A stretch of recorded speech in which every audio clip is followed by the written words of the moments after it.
아멘. 우리 함께 기도하겠습니다.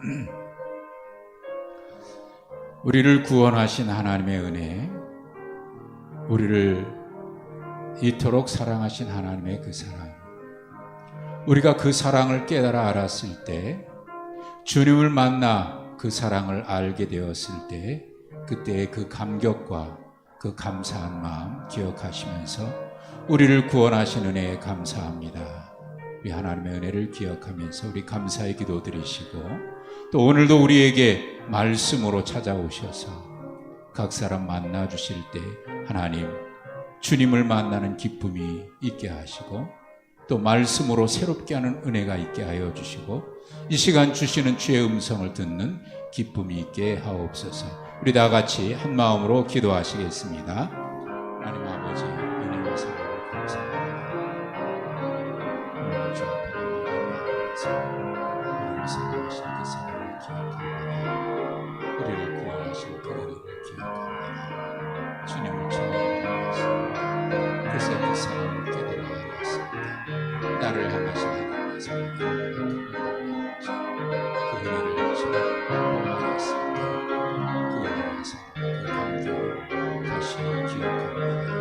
그때의 감격을 다시 하나님 앞에 예배하고, 그때의 그 감사한 마음을 이 시간 주님 앞에 감격으로 서 있사오니, 하나님 우리가 드리는 예배가 하나님 받으시는 참된 예배예요. 구원의 감격과 기쁨을 드리는 거룩하고 복된 이 시간이 되게 하여 주옵소서. 오늘도 하나님을 예배하면서 이 자리에 모였습니다. 오늘도 우리 가운데 찾아오셔서 말씀하시고 또 우리를 만나시고자 우리 가운데 오신 주님의 은혜를 깊이 기억하면서 말씀으로 찾아오신 주님을 경험하게 하시고, 그 말씀을 통해서 우리를 치유하고 회복하시는 그 사랑을 깨달아 알 수 있는 복되고 복된 이 시간 되게 하여 주시기를 간구합니다. 하나님 이 시간에 주의 사랑을 종들의 자리에 모였으니 오늘 말씀하시고 은혜를 내려주시고 새롭게 하시는 주님을 만져 주시옵소서.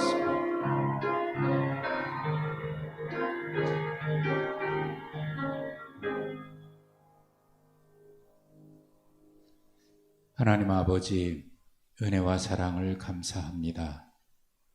우리를 사랑하신 그 사랑이 얼마나 크고 놀라운지, 그 사랑 우리가 말로 표현할 수 없어 그저 입술로 감사합니다 고백할 수밖에 없으나, 하나님 우리의 이 고백이 베푸신 은혜와 사랑에 얼마나 다 갚을 수 있는 고백인지, 얼마나 부족하고 얕은 고백인지 이 시간 우리의 마음으로 온전히 고백하고도 부족한 것뿐이요, 이 시간 주님 앞에 감격으로 예배하고자 하오니, 하나님 이 시간 우리가 드리는 이 예배가 구원의 은혜와 사랑에 대한 감격으로 드리는 참된 예배가 되게 하여 주시옵소서.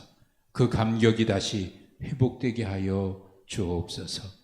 오늘도 이 저녁 주님 앞에 나와 예배할 때에 오늘도 말씀으로 우리 가운데 찾아와 주셔서 우리를 만나 주실 때에 그 은혜가 뜨겁게 우리 속에서 되살아나게 하여 주시고, 말씀으로 우리 심령들을 만져주시고 새롭게 하시고 재창조하시는 그런 은혜를 경험하는 복된 이 시간 되게 하여 주옵소서. 하나님 오늘도 말씀 앞에 엎드렸습니다. 주님 우리 가운데 말씀하여 주실 때에 주의 음성 들을 수 있게 하여 주옵소서. 예수님의 이름으로 기도하옵나이다. 아멘.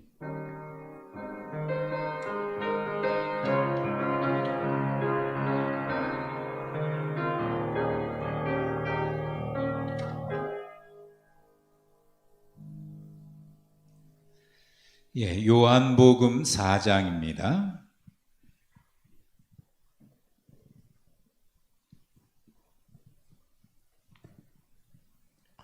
요한복음 4장 1절부터 14절까지.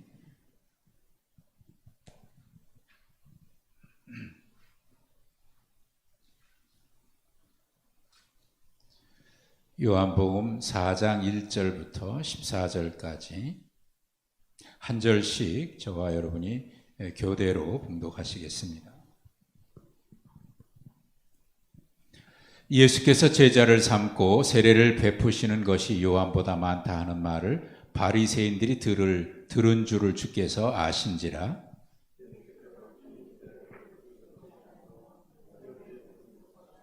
유대를 떠나사 다시 갈릴리로 가실새 사마리아에 있는 수가라 하는 동네에 이르시니 야곱이 그 아들 요셉에게 준 땅이 가깝고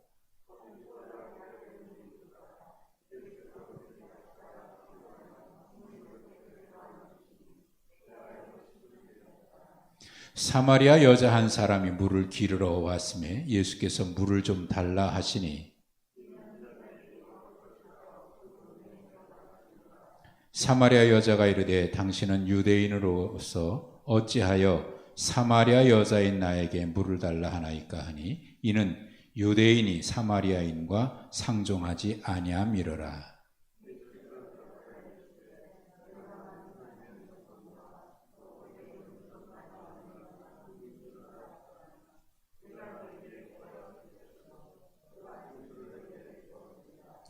여자가 이르되 주여 물 기를 그릇도 없고 이 우물은 깊은데 어디서 당신이 그 생수를 얻겠사옵나이까?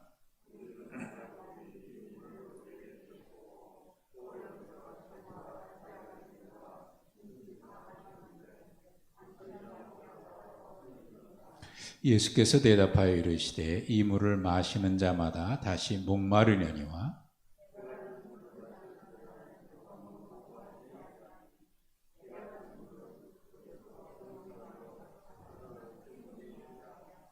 아멘. 할렐루야.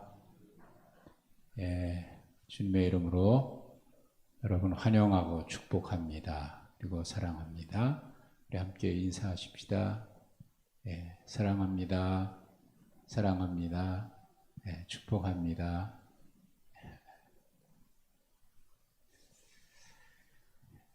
날이 어제보다 조금 포근해진 것 같은 느낌이 있어요. 2월 이제 초순 지나가고 이제 곧 중순으로 접어들기 시작하니까 입추는 벌써 지나갔고요. 이제 추운 겨울은 이제 지나가고 있는 것 같다는 느낌이 오고 봄이 오고 있는 것 같다는 느낌도 몸으로 느끼게 돼요. 계절을 가장 먼저 느낄 수 있는 것이 여러분 뭐라고 생각하십니까? 계절이 오는 것을 가장 먼저 느끼는 거예요. 정답은 없어요. 정답은 없어요. 여러 가지가 있겠죠. 꽃이 피는 걸 보고 아니면은 땅에서 어떤 현상을 보고 이파리가 어떻게 여러 가지가 있겠으나 어떤 분은 그런 얘기를 하더라고요. 계절이 바뀌는 걸 가장 먼저 느끼는 것은 공기의 냄새라고 얘기를 하더라고요. 공기의 냄새가 다른 모양이에요.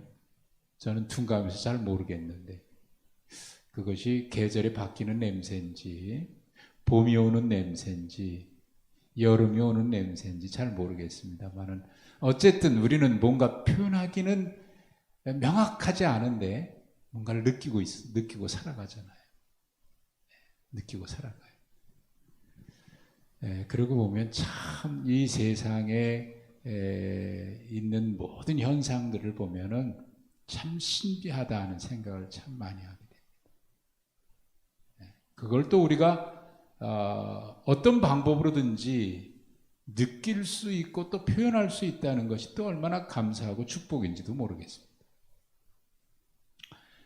그러니까 사실 우리는 매일매일 놀라운 기적을 경험하면서 살아요. 당연한 건 아무것도 없습니다. 기적 아닌 것도 아무것도 없습니다. 우리는 매일 살아가는 이 하루하루를 축복 속에 살고 있고 또 기적을 경험하면서 살고 있습니다. 여러분은 어떠세요? 여러분도 그런 느낌이 있으십니까? 매일 기쁨이고 매일 선물이고 매일 축복이고 매일 기적이고 그렇게 볼 수 있는 눈을 가지고 있는 사람이 감사한 거고, 그걸 느낄 수 있는 것이 감사한 거고, 또 고백할 수 있는 것이 감사한 거고. 고백하지 않으면 안 돼요. 고백하지 않는 사랑은 사랑이 아닐지도 모르겠습니다. 어쨌든 오늘 이 저녁 주님 전에 오신 여러분들을 주님의 이름으로 환영하고 축복하면서 오늘도 주시는 은혜를 경험하는 복된 이 시간 되시기를 주님의 이름으로 축복합니다. 우물가의 여인처럼 난구했네, 찬양 있잖아요. 우물가의 여인처럼 난구했네, 헛되고 헛된 것들을. 그 찬양, 오래된 찬양이죠. 그 찬양이 바로 오늘 본문의 이야기입니다. 지난주 설교에서도 잠깐 말씀드렸습니다마는 예루살렘에서 갈릴리에서 예루살렘, 이 길을 올라가든지 내려가든지 하는 길은 크게 세 길로 나눌 수 있어요. 하나는 요단강 줄기를 타고 내려와서 여리고에서 예루살렘으로 올라가는 그 길이 있고, 또 지중해 길을 따라서 해안을 따라서 쭉 내려오다가 예루살렘으로 올라가는 길이 있고, 그리고 또 한 길은 이게 가장 빠른 길입니다만은 사마리아 지역을 통과해서, 사마리아 지역 사막지대인데 이 사마리아 지역과 산악지대를 지나서 예루살렘으로 가는, 또는 예루살렘에서 그 길을 통해서 갈릴리로 가는, 그게 세 가지 길이 있습니다.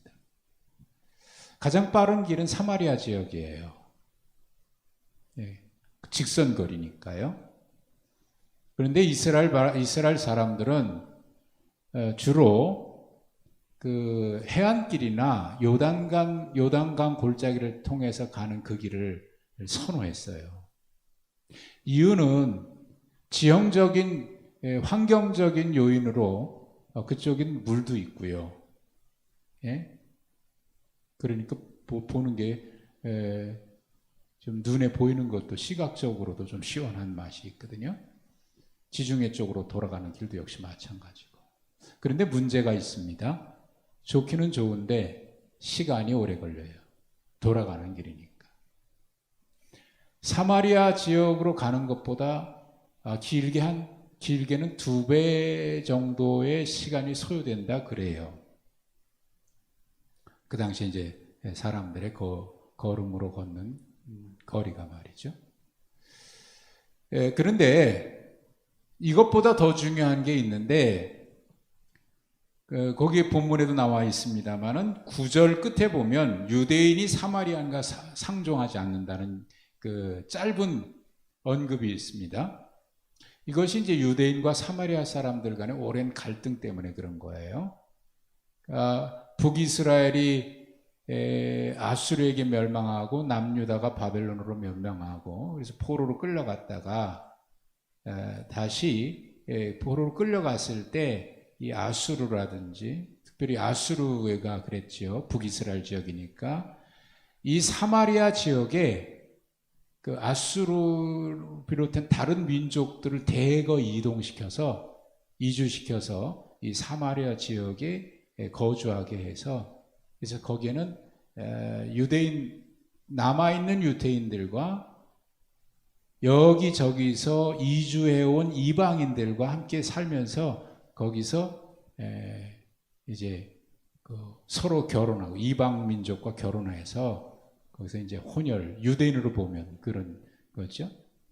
그래서 그런 이제 후손들이 많이 태어나니까 정통 유대주의를 표방하는 유대인들은 이 사마리아 사람들을 부정하게 본 거예요. 부정한 사람들이다. 심하게는 요즘에는 그런 표현을 쓰면은 좀 그렇습니다만, 그 당시에는 이 사마리아 사람들을 마치 유대인들이 생각할 때 부정한 동물 중에 하나로 취급하고 있는 개로 여길 만큼 그런 이유가 있어요. 그러다 보니까 유대인들은 일부러 이 사마리아 지역을 통과하지는 않습니다. 좀 거리가 멀더라도 돌아서 가는 거지. 갈릴리에서 요단 계곡을 통해서 내려와서 여리고에서 올라가든지 아니면 내려갈 때도 역시 그 길로 가서 갈릴리로 가든지 또 지중해 길을 타고 왕래하든지.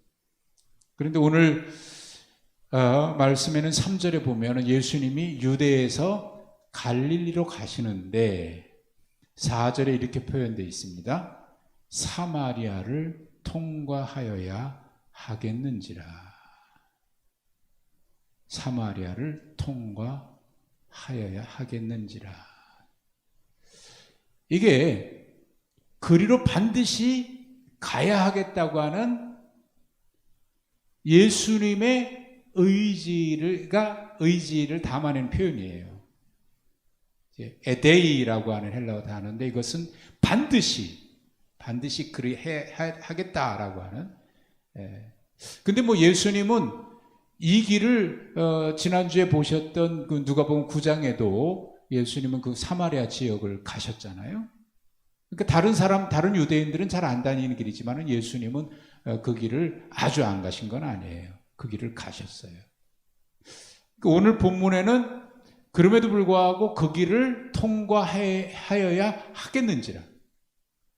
이 표현에서 뭘 알 수 있냐면 예수님은 그리로 가겠다고 하는 예수님의 뭐가 나오냐면 의지가 나오는 거예요. 지난주에 누가복음 9장 51절에도 승천하실 기약이 차감해 예수님이 예루살렘으로 올라가기로 뭐 하셨다? 결심하셨다. 이렇게 그 누가복음 9장 51절에 나와 있잖아요. 예수님의 의지. 성경을 읽으면서 우리가 아주 정말 주의해서 봐야 돼요. 정말 관심을 갖고 봐야 되는 게 뭐냐면 성경의 내용을 이해하는 것도 중요하지만 거기에 담겨져 있는 하나님의 마음입니다. 하나님의 마음을 읽어내는 게 중요해요. 예수님의 마음을 읽어내는 게 중요해요. 성경에는 그 예수님의 마음을 표현하는 그런 내용들이 자주 등장해요. 하나님의 마음. 여기에는 그것이 어디에 나와 있냐면 4절인 거죠. 사마리아를 통과하여야 하겠는지. 반드시 그리로 가겠다는 거예요. 왜 가셔야 되는지는 잘 몰라요. 제자들은 왜 예수님이 그리로 가시지 알지 못했을 거예요. 그런데 예수님이 가시자 그러니까 가야죠. 어쩌겠습니까? 때때로 성경에는 그런 표현이 나와요. 예수님이 어디를 가시겠다 그러면 설명 없이 그냥 가십니다. 즉각적으로 가셔요. 제자들이 오병이어 사건에 보면은 오병이어 사건이 벌어지고 나서 예수님이 무리들을 쫓아내고 제자들을 급히 배를 태워서 갈릴리 호수를 건너가게 밀어내시거든요. 설명이 없습니다. 그렇게 하셔요. 또 예수님이 설명 없이 그냥 가시기도 하고. 근데 우리는 이유를 알지 못하죠. 근데 이것은 우리가 하나님의 말씀을 따라갈 때도 역시 마찬가지입니다. 하나님의 말씀을 따라간다, 하나님의 말씀에 순종한다 그랬을 때 우리가 그 이유를 알고 가는 경우도 있겠습니다만 그래서 그러셨구나. 그러나 대체적으로 그 이유를 언제 알게 되냐면 처음에는 잘 몰라요. 나중에 알게 돼요.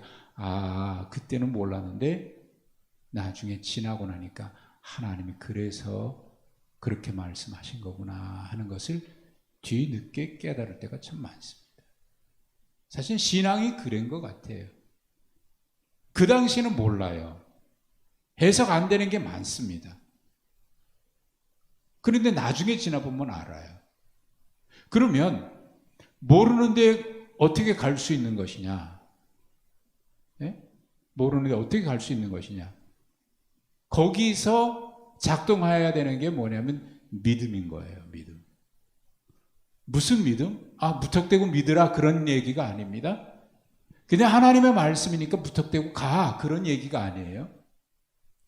그 믿음이라고 하는 것은 하나님을 향한 신뢰를 말합니다. 성경에서 믿음은 하나님을 신뢰하는 걸 말해요. 하나님의 로마서 8장에 나와 있는 것처럼 하나님은 모든 것을 합력하여 선을 이루신다라고 말씀을 하고 있죠. 하나님을 신뢰하는 거예요. 나는 이해되지 않지만 하나님은 분명 어떤 계획을 가지고 계실 거다. 나는 모르지만 하나님은 분명 어떤 계획을 가지고 계실 거다. 그리고 그 계획은 선한 계획일 거다. 그분을 신뢰하는 거예요. 그분을 신뢰하는 거예요. 그래서 그분을 신뢰하기 때문에 말씀을 따라가는 겁니다. 그러니까 말씀의 약속의 내용이 이렇게 하면 이렇게 된다라고 하는 그 내용 때문이 아니고, 너가 이렇게 하면 내가 너에게 복을 주겠다라고 하는 그 말씀 때문이 아니고, 지난주에도 보셨습니다만, 지난주 수요일에도 모세가 이스라엘 백성들의 광야에서 불순종할 때 불뱀이 물어가지고 죽어갈 때 놋뱀을 달아서 이걸 바라보는 자는 살 거다. 그런데 그걸 바라보았을 때 놋뱀을 보면 살 거라고 그 뱀이 우리를 살릴 거라고 믿었겠습니까? 본 사람들은 아니 저걸 본다고 살아나? 말도 안 되잖아요.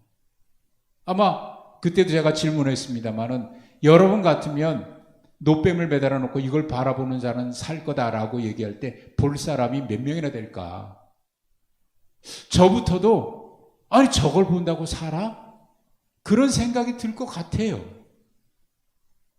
근데 바라봤다고요? 바라본 사람들은 살았다고요? 그러면 놋뱀을 바라봤기 때문에 살은 건가요?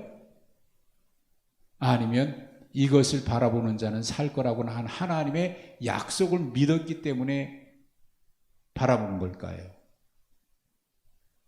그 약속이죠. 그 약속이란 결국 말씀하신 하나님을 말하는 거예요. 하나님을 신뢰하니까 그분의 말씀에 순종할 수 있는 거죠. 믿음이란 바로 그런 거겠죠. 그러니까 사마리아로 통과해야 되겠는지라고 할 때 제자들이 왜 또 예수님 이리로 가나, 그런 제자들이 많이 있었을 거예요. 성경에는 안 나와 있지만 우리도 예수님 왜 하필 그리로 갑니까? 이왕이면 좀 다른 길로, 이 길도 있고 뭐 좀 시간이 걸리긴 합니다만은 굳이 다른 사람 안 가는데 왜 그리로 가냐고. 그런데 예수님은 갑니다. 가다가 수가라고 하는 동네를 지나는데 거기에 그 마을에 야곱의 우물이 5절 끝에 보니까 가깝다. 거기 야곱의 우물이 있더라. 그리로 일단 가셨어요. 이 지역이 사막 지역이니까 그 지역을 지날 쯤 되니까 6시쯤 됐어요. 여기 6시는 유대인의 시간으로 정오 12시, 낮 12시를 말합니다.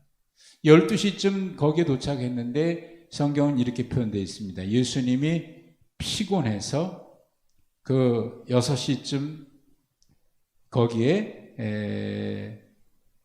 가시다가 피곤해서 우물 곁에 그대로 앉으셨다. 근데 때가 6시더라. 근데 그때 한 여인이 물을 길러 와요. 사마리아의 한 여인이. 그 7절을 가만히 보십시오. 사마리아 여자 한 사람이 물을 기르러 왔음에 예수께서 물을 좀 달라 하시니, 이렇게 되어 있거든요. 이 표현을 가만히 보십시오. 사마리아 여인이 물 길러 왔음에 예수께서 물을 좀 달라라고 하는 이 표현, 이것은 이런 장면입니다. 때마침 예수님이 거기 앉아 계시는데 그때 한 여인이 오는 거예요. 근데 예수님은 그 여인을 보자마자 바로 나에게 물을 좀 줄 수 있겠소? 라고 말씀하십니다. 바로. 우연한 만남인 것 같은 이 장면, 우연한 마주침인 것 같은 이 장면, 예수님은 그 여인을 마치 기다리기나 했던 것처럼 그 여인을 보자마자 물을 좀 달라. 그러니까 이 여인이 깜짝 놀래요. 왜 깜짝 놀랐겠어요? 네, 예수님이 유대인이고 자기는 사마리아 여인인데 지금까지 그런 사람이 없었거든요. 그래서 거기에 요한은 설명을 덧붙이는 겁니다. 이 여자가 깜짝 놀라서 당신은 유대인인데 어찌하여 사마리아인 여자 나에게 물을 달라 하나이까? 이 말은, 그리고 그 뒤에 이는 유대인이 사마리아인과 상종하지 아니하기 때문이다 라고 덧붙였어요. 그러니까 지금까지 그렇게 말을 걸어온 유대인이 없었기 때문에 놀랐기도 했고요. 또 한편으로는 놀랬다고 볼 수도 있지만 뭔가 아니 지금 이 남자가 나에게 왜 이렇게 하지? 어떤 의구심 같은 것도 가졌는지도 모르겠어요. 어쨌든 예수님이 그 여인에게 바로 그렇게 얘기했고 여인은 깜짝 놀랐고 지금까지 이런 사람이 없는데 왜 나에게 물을 달라고 하느냐고 되묻죠. 그러자 예수님이 하시는 말씀이 네가 만약 하나님의 선물이 무엇인지를 알고 또 너에게 물을 달라고 하는 사람이 누구인지를 알았다면 네가 그에게 구했을 것이고 그가 생수를 주었을 것이다. 이렇게 말씀해요. 자, 여기에 예수님이 두 가지를 말씀해요. 하나님의 선물이 무엇인지를 알았다면 그리고 너에게 물을 달라고 하는 내가 누구인지를 알았다면 네가 나에게 달라 그랬을 거다. 그러면 나는 너에게 생수를 주었을 것이다. 하나님의 선물 그리고 내가 누군지를 알았다면.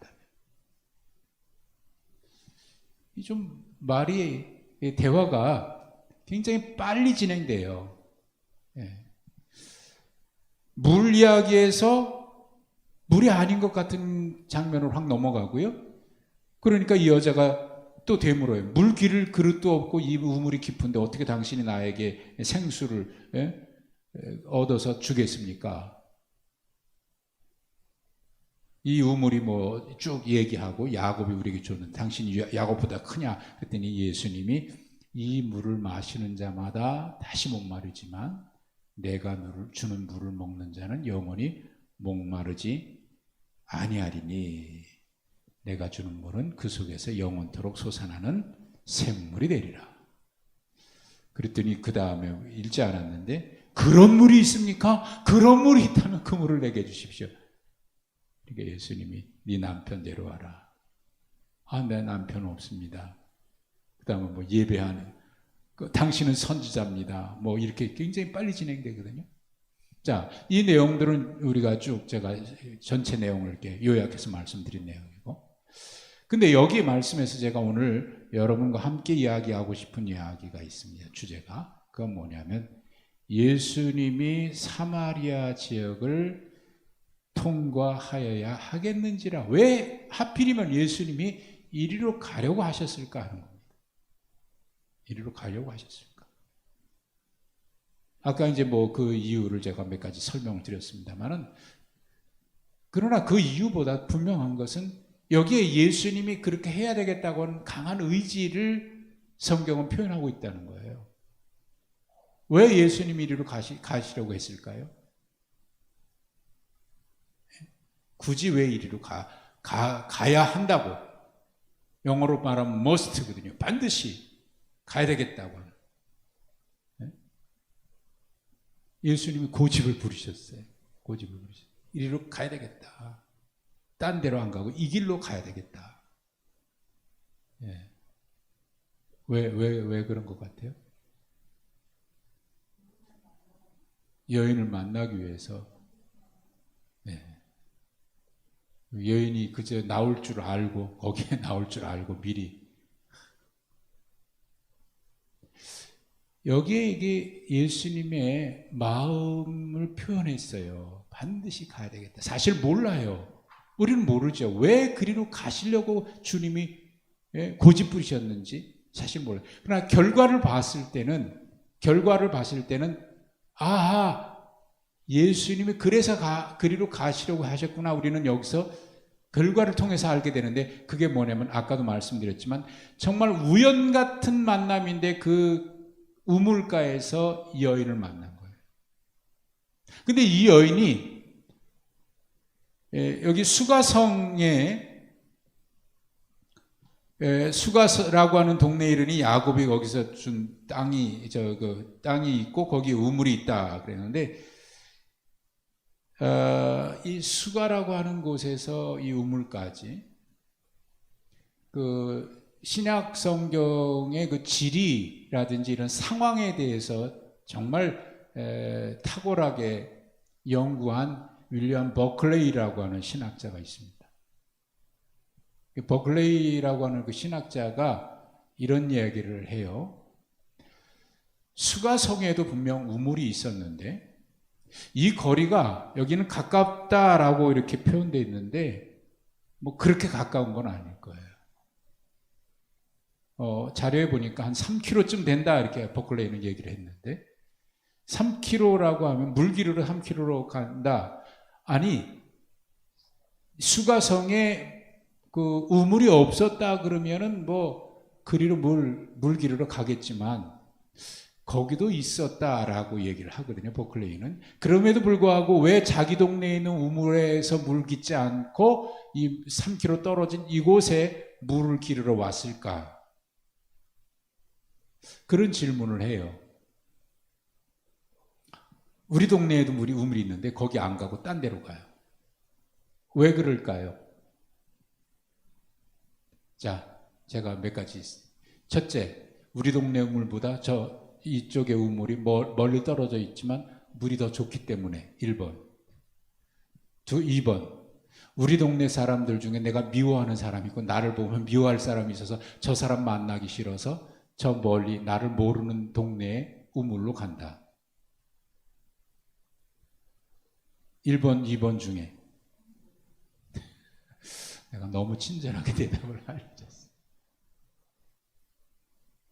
이 여인이 자기 동네가 아닌 다른 데 우물에 물을 기르러 갈 이유가 분명히 있었던 것 같아요.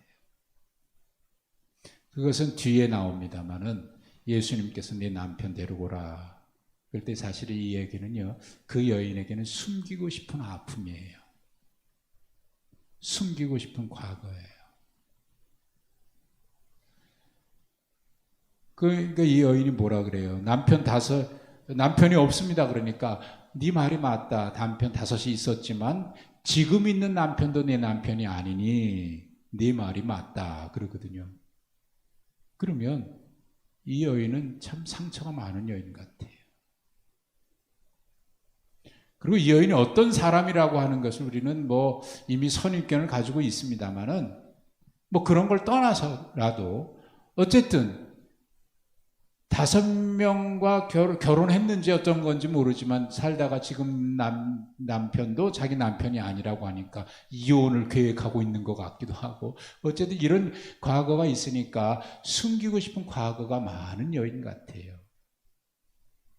그러니 그 동네에서는 자기를 보면 뒤에서 수군수군 대는 사람이 있지 않았을까요? 그러니까 자기 동네 사람들하고 마주치지 않기 위해서 좀 일부러 좀 떨어진 곳에 가고, 그리고 뭐 낮 12시면 한참 뜨거운 지역, 사마리아 지역이 그 사막 지역이니까 그 지역에서 가장 뜨거운 한낮에 왔다 사람들을 일부러 피하고 싶은 것 같다는 느낌 있지 않습니까? 그런데 마침 아무도 만나고 싶지 않아서 사람 없는 곳, 나를 알지 못하는 혹시라도 마주치면 나를 알지 못하는 어떤 사람이야 뭐 괜찮겠지 하고 일부러 피해서 먼 곳까지 물 기르러 왔는데 거기 하필 예수님이 앉아 계셔서 그 여인을 보자마자 나에게 물을 좀 달라.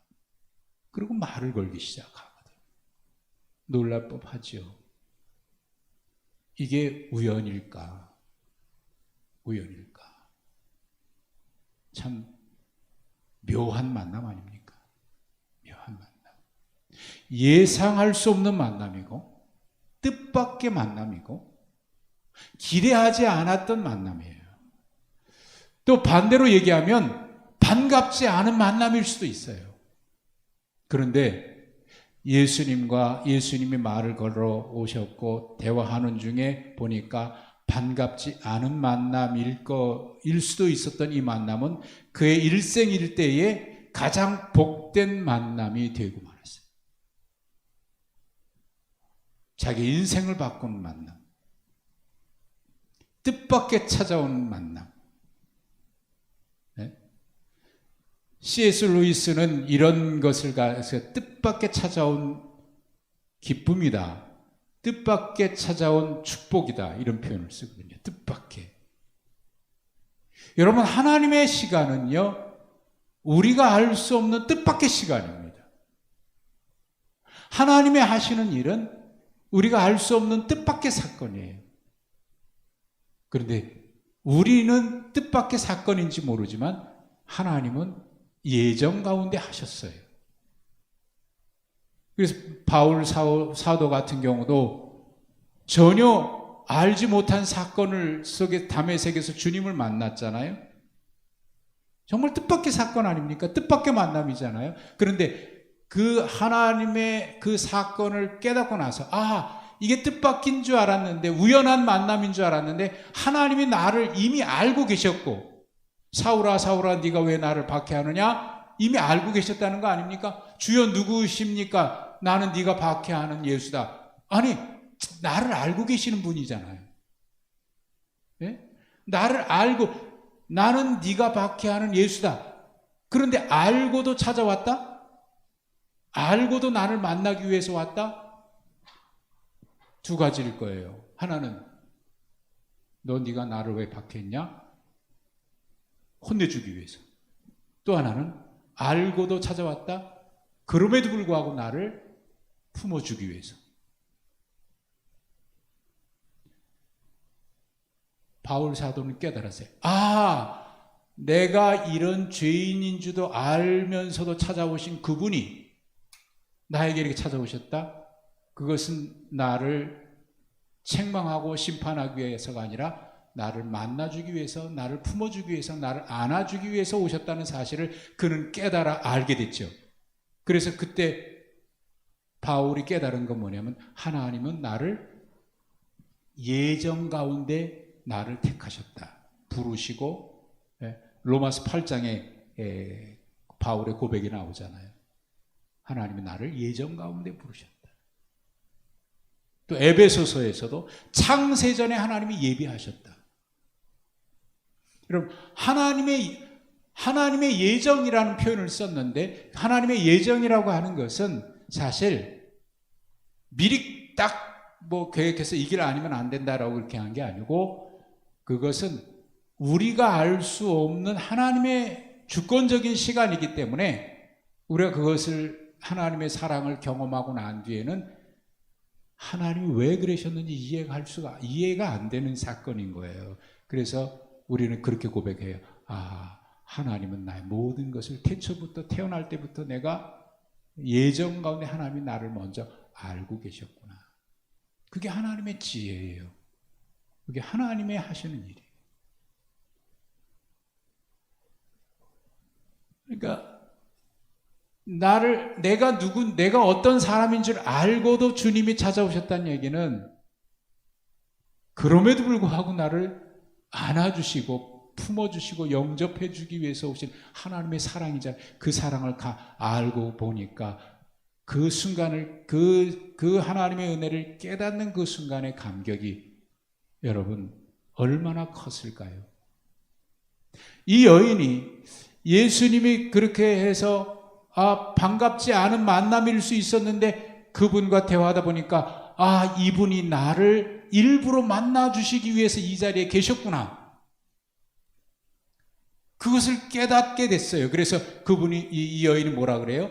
당신은 선지자입니다. 그리고 그 다음에 대화하다 보니까 선지자가 아니라 메시아군요, 당신은 그리스도시군요. 그래서 그 즉시로 어디로 가요? 마을로 가서 내가 그리스도를 만났다. 사람들 데리고 나오잖아요. 데리고 나오잖아요.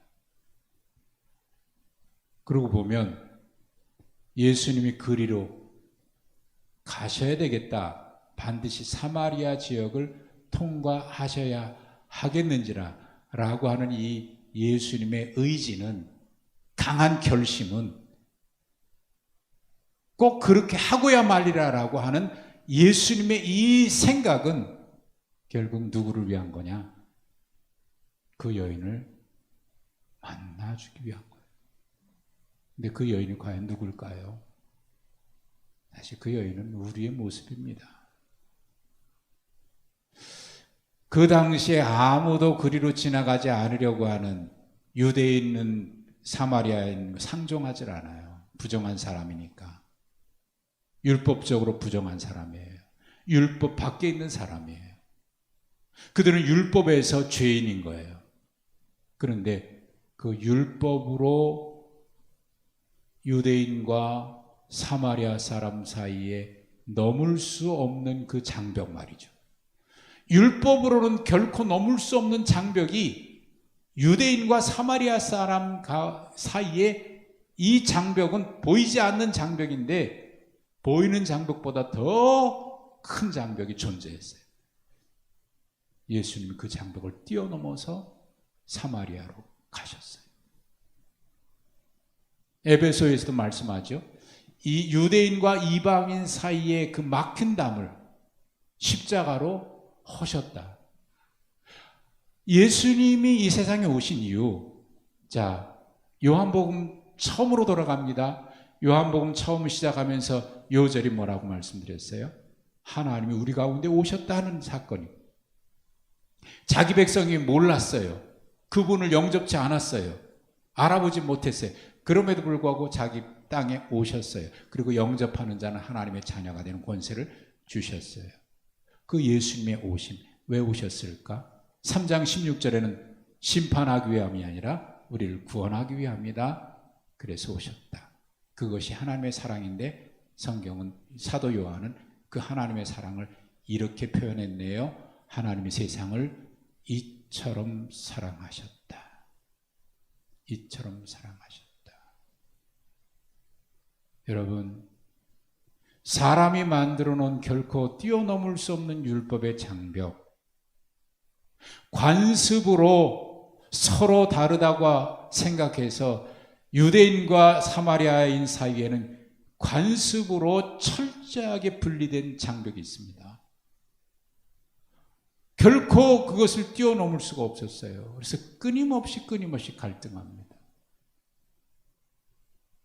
어떤 유대인 남자도 사마리아인 여자를 부정하게 보았기 때문에 그에게 그렇게 친절하게 다가온 사람이 없습니다. 이 세상에 어떤 사람도 나를 이렇게 따뜻하게 한마디 건네준 사람이 없었어요. 그런데 그분이 나에게 다가오셔서 하시는 말씀은, 사랑하는 자야, 사랑하는 아들아, 사랑하는 딸아, 내가 너를 기뻐하고 내가 너를 사랑하는, 그분의 음성이 얼마나 따뜻하게 들려오는지. 여러분이 처음 주님의 은혜를 경험했을 때, 여러분이 처음 주님의 사랑을 알았을 때, 그때 여러분의 마음에 들려왔던 주님의 음성이, 여러분 혹시 그 느낌을 지금도 기억하고 계십니까? 복음성가 가운데 이런 찬양이 있습니다.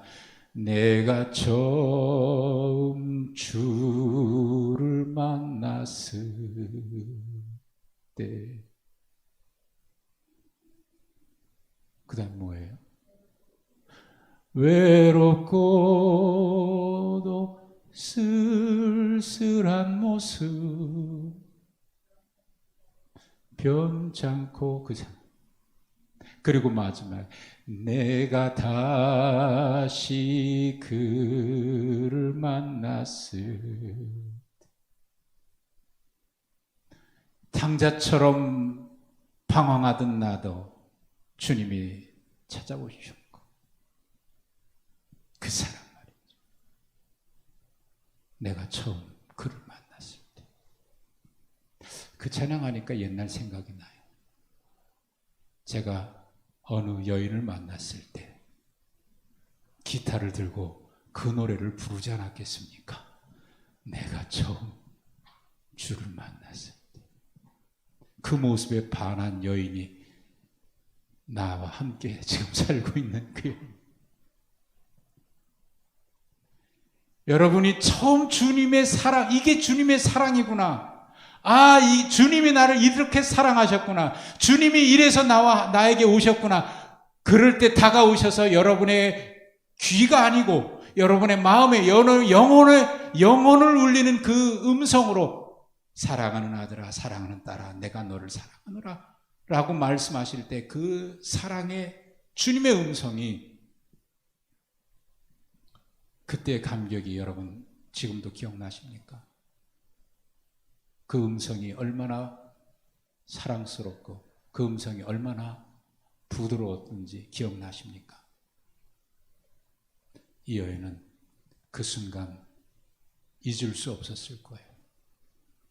그래서 물동이를 놔두고 사람 만나고 싶지 않아서 몰래 이곳까지 왔던 그 여인이 마을로 가서 여러 사람들을 향해서 얘기합니다. 내가 그리스도를 만났다. 내가 한 일을 다 알고 계시는 그분이 나를 만나주셨다. 그분은 그리스도다. 사람들이 그래 찾아와서 주님을 만났는데, 주님을 만나고 보니까 아, 이분이구나. 정말 네가 말한 대로 그리스도구나. 그러면서 사람들이 말하기를, 내가 그리스도를 믿게 된 것은 네가 한 말 때문이 아니라 내가 와서 그분을 만나보고 나니까 그래서 나도 주님을 믿노라. 여러분, 이게 사실 전도예요. 전도고, 이건 뭐 전도하라는 게 아니고 전도하라는 말이 아닙니다. 정말 주님의 감격을 맛보면 그럴 수밖에 없는 거예요. 전도해야 되겠다가 아니라 주님의 사랑을 알고 보니까 그 사랑을 누군가에게 말해주고 싶은 거예요. 왜? 지금까지 그런 사랑을 경험해 본 적이 없습니까? 그러고 보면 이 마을에 예수님이 반드시 사마리아 지역을 통과해야 하겠는지라고 하는 이 말씀은 결국 주님 나 만나기 위해서 오셨군요. 하나님께서 이 세상에 독생자를 보내신 이유는 결국 누구 때문입니까? 바로 나 때문인 거예요. 나 때문. 여러분은 그렇게 또 고백을 하는 거예요. 바로 나 때문입니다. 나 사랑하기 위해서. 그래서 어거스틴이 고백을 했어요. 하나님의 나를 사랑하시는 그 사랑은 이 세상에 오직 나 혼자밖에 없는 것처럼 나를 그렇게 사랑해 주셨다. 지구상에 1000만 명이 있으면 하나님의 사랑은 1000만분의 1로 나를 사랑하신 게 아니에요. 한 사람 한 사람을 1000만분의 1000만으로 100% 사랑으로 모든 한 사람 한 사람을 100분의 1, n분의 1로 사랑하지 않고 100%의 사랑으로 사랑하시. 이게 이처럼 사랑하신 하나님의 사랑이에요. 이 여인이 그 사랑을 알았어요. 그 사랑을 알았어요. 예수님이 이 사마리아에 오신 이유는 바로 그거예요. 예수님이 이 세상에 오신 이유는 바로 나 때문인 거예요. 내가 너를 사랑하노라. 내가 너를 사랑하노라. 여러분, 그 사랑을 그 사랑인데 말이죠. 그 사랑이 정말 나를 향한 주님의 사랑이라고 하는 것을 깨닫는 그때, 깨닫는 그 순간, 그 순간의 감격은 표현할 수 없겠죠. 여러분, 그때 그 따뜻한 주님의 음성, 주님의 품에 안겨서 엉엉 울었을 때 그 주님의 그 따뜻한 품, 나를 끝까지 용서하시고 받아주셨던 주님의 그 사랑, 여러분 그 사랑 기억하고 계십니까? 그 사랑이 지금의 우리를 이끌고 온 거 아니겠어요? 사랑이, 주님의 사랑이 나를 강권하시는도다 고백했던 바울처럼 말이죠. 주님의 사랑은 강요는 아닌데, 강요하는 것은 주님은 한 번도 강요하시거나 그러시진 않는데, 강요한 것보다 더 강하게 이끌어 주시는 것이 바로 주님의 그 사랑입니다. 그 사랑 때문에 지금 우리가 있습니다. 제가 오늘 불렀던 찬송이 바로 그런 찬양이죠. 내가 주님을 알기 전에 주님이 나를 먼저 사랑했네. 그 사랑, 그 크신 사랑 놀라와 나를 구원해. 여러분, 신앙생활은 그 감격 가지고 주님 나라 가는 그날까지, 우리 앞에 어떤 어려움이 있고, 우리 앞에 어떤 시련이 있고, 우리 앞에 어떤 핍박이 있고, 우리 앞에 어떤 수많은 헤치고 나가야 될 문제가 있다고 하더라도 그 사랑에 감격해서 뛰어넘고 우리 쇼트랙 뭐 억울해가지고 막 보면서 저도 흥분했어요. 이럴 수가 있나. 그리고 누구죠? 황대헌입니까? 그 선수가 저기 금메달 반칙 안 했는데 빼앗겼잖아요. 그런데 그 SNS에다 그렇게 썼다면서요. 마이클 조던이 썼던 거를 그대로 오면서 뭐 장벽은 뭐 다 기억을 못 하겠네. 장벽이 있어도 뛰어넘을 거다. 예. 그것보다 더 우리 앞에 있는 장벽을 뛰어넘을 수 있도록 우리에게 힘이 되고 능력이 되고 우리를 이끌어주는 그 사랑은 바로 하나님의 사랑이겠죠. 그 사랑에 겨워서, 기뻐서, 즐거워서, 감사해서 살아가는 것이 신앙생활입니다. 여러분, 우리 신앙이 그렇게 늘 감사, 즐거움, 기쁨, 감사로 충만했으면 좋겠어요. 어제나 오늘이나 영원토록 말이죠. 그 사랑으로 우리 함께 신앙의 여정, 우리 함께 다 같이 어려움도 이겨내면서 함께 달려갈 수 있기를 주님의 이름으로 축복합니다. 하나님 감사합니다. 참 감사합니다. 웬 사랑이고 웬 은혜고 웬 축복인지요. 그 사랑 생각할 때마다 놀랍고 그 사랑 기억할 때마다 너무 감격스러워서 주 앞에 찬송하며 기쁨으로 이 길을 걷게 하옵소서. 예수님의 이름으로 기도하옵나이다. 아멘.